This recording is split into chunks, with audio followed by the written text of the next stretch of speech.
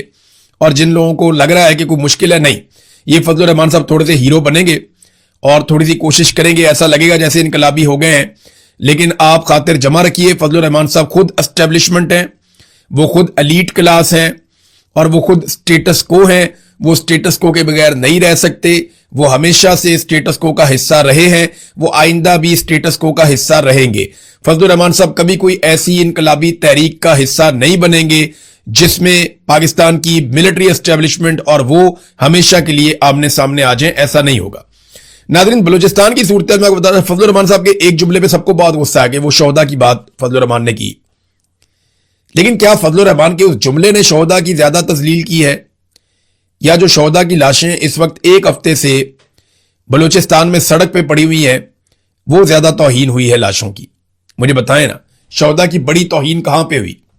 فضل الرحمان کے ایک جملے نے شہداء کی زیادہ توہین کی ہے, یا 30 لاشیں جو کوئٹہ میں سڑکوں پہ رکھی ہوئی ہیں اور وہاں پہ متاثرین بیٹھے ہوئے ہیں پچھلے ایک ہفتے سے, وہ لاشیں دفنائی نہیں جا رہی, شہداء کی زیادہ توہین وہاں پہ ہو رہی ہے. پہاڑ پہ لاشیں پڑی ہوئی تھی, اٹھانے کے لیے کوئی نہیں جا رہا تھا, وہ شہداء کی توہین نہیں ہو رہی تھی کہ شہداء کی لاشیں پہاڑ پہ پڑی ہوئی ہیں, اٹھانے کوئی نہیں جا رہا. پھر لوگوں نے کرایہ کر کے وہاں سے ٹرک اور پک اپس یہ حاصل کی, مزدوروں کو لے کر گئے, وہاں سے لاشیں اٹھا کر اپنی مدد آپ کے تحت لے کر آئے. وہ شہداء کی توہین نہیں تھی؟ تو بلوچستان کے شہداء کے بارے میں کوئی بات کیوں نہیں کرتا؟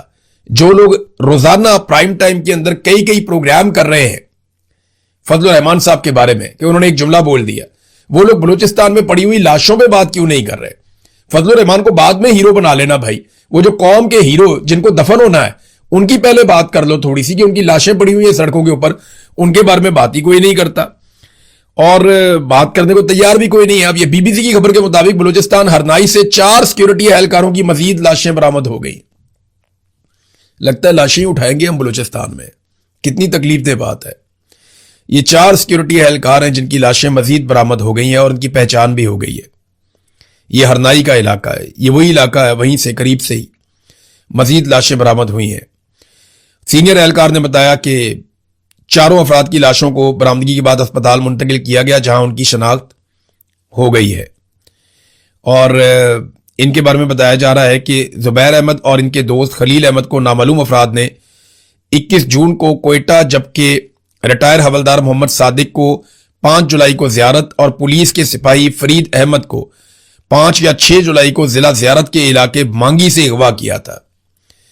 اور یہ بھی بتایا گیا کہ ان افراد کو نامعلوم مسلح افراد نے چند روز قبل ہلاک کرنے کے بعد ان کی لاشیں ضلع کوئٹہ سے متصل ہرنائی کے علاقے شعبان میں پھینک دی تھیں، اور یہیں پہ پولیس والوں کو بھی شہید کیا گیا تھا، یہاں قریب ہی۔ اب آپ اندازہ کریں کہ یہاں پہ پہلے بھی پولیس والے مارے گئے، 4 لاشیں یہاں سے مزید مل گئی۔ یہ کتنی افسوسناک صورتحال ہے، یعنی کوئی پوچھنے والا نہیں ہے۔ جب دل کرتا ہے سیکیورٹی فورسز کے لوگوں کو اٹھا لیتے ہیں، اٹھا کر قتل کر دیتے ہیں۔ کون روکے گا ان دہشت گردوں کو؟ کیا لشکر روکیں گے؟ یا جو سمگلرز ہیں، یا جو منشیات کا کاروبار کرتے ہیں، یا جو جرائم پیشہ افراد ہیں، ان کے جو لشکر بنائے جائیں گے وہ لشکر روکیں گے ان دہشت گردوں کو؟ وہ کل کو خود دہشت گردوں کے ساتھ مل جائیں گے اور ایک نئی مصیبت آپ کے گلے پڑ جائے گی۔ یہ مزید 4 لاشیں برآمد ہوئی ہیں، اور ان کے اوپر BBC نے یہ پوری ایک خبر بھی لکھی، اور اس سے پہلے جو لوگ بازیاب ہوئے تھے نا، جن کو چھوڑ دیا تھا دہشت گردوں نے، وہ پیسے دے کر آئے تھے۔ ان کو بھی کوئی سیکیورٹی فورسز نہیں لے کر آئی تھی، کچھ لوگ پیسے دے کر آئے ہیں، کچھ لوگ گارنٹیز دے کر آئے ہیں کہ آئندہ ہم سیکیورٹی فورسز کے لیے کام نہیں کریں گے۔ یہ کیا چل رہا ہے بلوچستان میں؟ اور بات کرتے ہیں صرف خیبر پختونخوا کی، بلوچستان کی بات ہی کوئی نہیں کرتا، اس کے بارے میں زبان کوئی نہیں کھولتا۔ خبریں چلا دیتے ہیں کہ ہم کامیاب آپریشن کر رہے ہیں، تو یہ کس قسم کے کامیاب آپریشن ہیں جن کے نتیجے میں ہمارے اپنے فورسز کے لوگ شہید ہوتے چلے جا رہے ہیں؟ ناظرین، فواد چودھری صاحب نے تھوڑے دن پہلے ملاقات کی تھی کوٹ لکھپت جیل کے اندر، اور انہوں نے ملاقات کی تھی کوٹ لکھپت جیل کے جو رہنما موجود ہیں وہاں پہ ان سے، اور باہر آ کر انہوں نے جو باتیں کی، ان باتوں کی تردید کوٹ لکھپت جیل کے اندر سے آ گئی۔ یہ جناب PTI رہنماؤں نے وکیل رانا مدثر عمر کے ذریعے کوٹ لکھپت جیل سے بیان جاری کیا۔ بیان میں آپ کو ایز اٹ از پڑھ کے سنا دیتا ہوں۔ فواد چودھری اور دیگر سے کوٹ لکھپت جیل میں ہونے والی ملاقات کا جو تاثر دیا وہ درست نہیں ہے۔ فواد چودھری کا بیان مکمل حقائق کے منافی ہے۔ ہمیں اپنی پارٹی قیادت پر مکمل اعتماد ہے اور پارٹی پالیسی کے ساتھ ہیں۔ شاہ محمود قریشی، محمود رشید، اعجاز چودھری سمیت دیگر نے بیان جاری کیا ہے کہ جو فواد چودھری نے کہا باہر آ کر ہم سے ملاقات کرنے کے بعد، وہ بات غلط ہے۔ اصل بات ہم بتاتے ہیں، ہم تو اپنی پارٹی کے ساتھ کھڑے ہیں۔ اب پاکستان تحریک انصاف کے مذاکرات کا کیا بنا؟ دیکھیں، وہ بھی تو مذاکرات کی بات چیت چل رہی تھی نا، کہ مذاکرات ہو رہے ہیں، کوئی بات چیت ہو رہی ہے۔ تو اس میں PTI کا ایک اجلاس ہوا، اس میں ایک اندرونی کہانی آئی ہے، اور اس میں یہ پتا چلا ہے کہ جو بیک ڈور چینل رابطے یا مذاکرات یا کوئی بھی چیز اگر کلیم کی جا رہی تھی کہ ہو رہی ہے، تو PTI کی قیادت نے بتایا جی ایسا کچھ بھی نہیں ہو رہا، ہماری کسی سے کسی قسم کا کوئی مثبت اشارہ نہیں ملا، ہماری کوئی بات چیت اس وقت نہیں چل رہی، اور احتجاجی حکمت عملی پہ اب غور کیا جائے گا۔ فیصلہ کیا گیا ہے کہ آئندہ لائحہ عمل سیاسی کمیٹی میں بھی زیر غور آئے گا، جبکہ 5 اگست کے بعد احتجاجی تحریک شروع کرنے کی تجویز پر اتفاق کیا گیا۔ دیکھیں، تو 5 اگست کا ایسا دن تھا کہ اس سے پہلے اگر یہ 1.5-2 مہینے تیاری کرتے تو 5 اگست سے ایک بڑی تحریک شروع کر سکتے تھے، کیونکہ اس دن عمران خان صاحب کو 3 سال مکمل ہو رہے ہیں قید تنہائی میں جیل میں پڑے ہوئے، لیکن اور 3 سال سے لوگوں نے انہیں دیکھا بھی نہیں، ان کی تصویر نہیں آنے دی، ان کی آڈیو نہیں آنے دی، اور یہ پاکستان کی تاریخ میں پہلی مرتبہ کسی لیڈر کے ساتھ ہوا ہے کہ نہ لوگوں نے اس کو دیکھا، نہ لوگوں نے اس کو سنا، لیکن لوگ آج بھی بڑے پیمانے پر اپنے اسی لیڈر کو فالو کرتے ہیں۔ تو 5 اگست بھی انہوں نے گزار دی، اس کے بعد جو اگلا ٹرنیور وہ بھی یہ گزار دیں گے۔ ٹائم تو گزارنے میں ماسٹر ہیں، پولیٹیکل پارٹیز ہیں، لیکن علیمہ خانم ایک جدوجہد کر رہی ہیں، دیکھتے ہیں کہ ان کی جدوجہد کہاں تک پہنچتی ہے۔